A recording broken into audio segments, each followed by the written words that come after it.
තමසේ අහලා තියෙනවද හැම බල්ලෙක්ම ටයර් එකට චූ කරන්නේ නැහැ කියන කතාව? මාත් අන්න ඒ වගේ බල්ලෙක්. තමසේ ඉවරයි විචන්ද.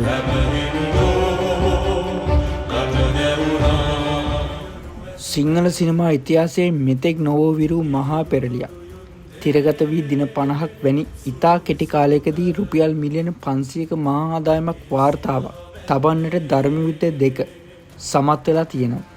මෙය මෙරට සිනමා පටයක් දේශීය ප්‍රදර්ශනයෙන් පමණක් ලැබූ ඉහළම සහ වේගවත්ම ආදායමයි. ජනවාරි 23 වෙනිදා සිට දිවයින පුරා සිනමාහල් 85ක තිරගත වුණු මේ චිත්‍රපටය සෑම දින 10කට වරක්ම රුපියල් මිලියන 100ක ආදායමක් එකතු කරමින් නොනවති ඉදිරියට ගියා.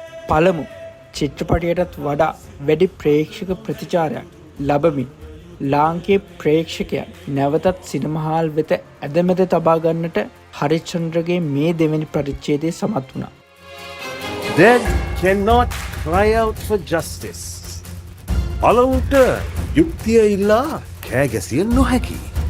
ආදරේ, කුතුහලය සහ පවුලේ බැඳීම අතර දෝලණය වන මේ අපූර්ව නිර්මාණය මුළු පවුලටම එකට නැරඹිය හැකි සිනමා අත්දැකීමක් බවට පත් වෙලා අවසానයි. අයිසර් අවුරුදු 8ක් ගිහලා අපේ පවුලට මේ විදිහට හිරියර කරන්න.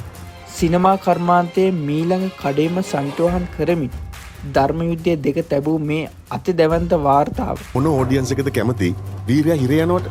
සිංහල සිනමාවේ නව යුගයක ආරම්භය. මගේ නම හරිචන්ද්‍ර. මේ මගේ පාපොච්චාරණේ.